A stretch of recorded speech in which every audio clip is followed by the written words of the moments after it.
Rebecca remembers exactly when she learned the astonishing truth. She was in second grade and ran into her best friend Rachel at school one day. And she pulled me aside and said, last night, I lost a tooth, and I woke up while the tooth fairy was putting the money under my pillow, and guess who the tooth fairy was? I said, oh my God, who was it? I have to know. And she said, my dad. My dad is the tooth fairy. And I remember running home after school and telling my mom, I know who the tooth fairy is. And declaring it as if I had grown up, that I knew who the tooth fairy was. And she said, oh, well, who is the tooth fairy?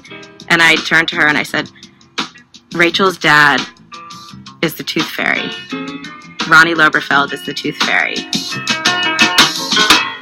And she said, I can't believe you know.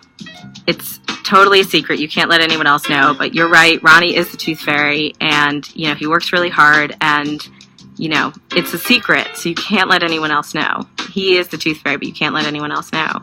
And from that day on, Ronnie Loberfeld was the tooth fairy. And all of my notes under my pillow were signed, Love, Ronnie Loberfeld. Now, in his day job, what did Ronnie Loberfeld do? I think he did something in finance. He was either an accountant or a stockbroker. He worked next to a Stop and Shop in Massachusetts, in Newton.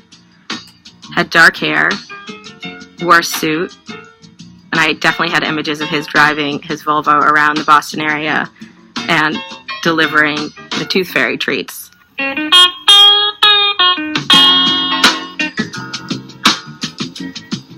I remember wondering what it was like for Rachel to know that her dad was the tooth fairy, and definitely being a little envious that her dad had this special job and this special power, and that he had this whole other interesting life where my dad just came home from work and that was it.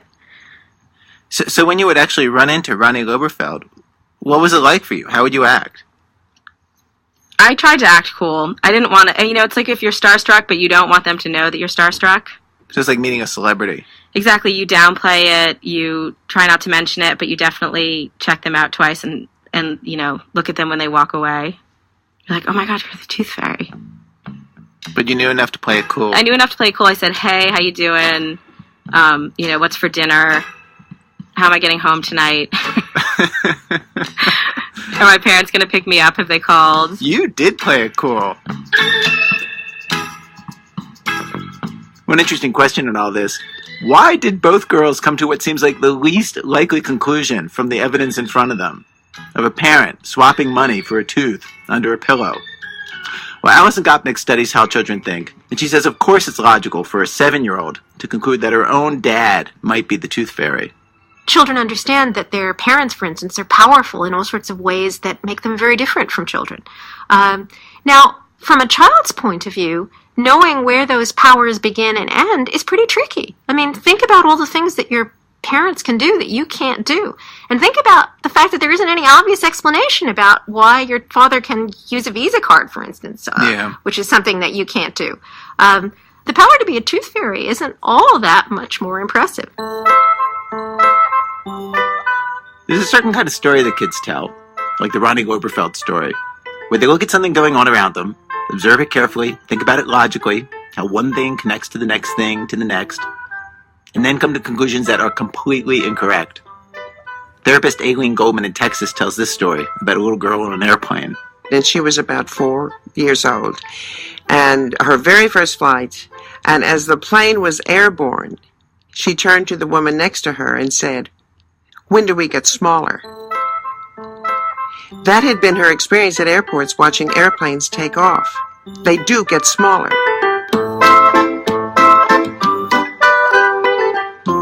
These stories are like jokes, and they're also like poems. I think because there's this aha quality to them. Some connection is made between things. A surprising connection, a wrong connection actually. Well, we at This American Life love these stories. And so today we bring you a full hour of them. From WBEZ Chicago, it's This American Life. I'm Ira Glass. Today on our program, Kid Logic, our show in 4 acts. Act 1, baby scientists with faulty data.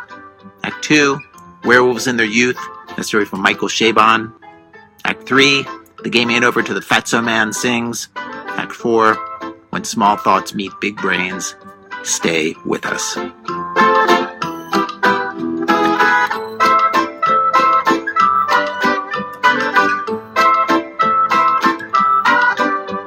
Act 1, baby scientists with faulty data. 30 years ago, psychologists and scientists believed that babies could not think at all, that they were irrational and illogical, self-centered little balls of need and want,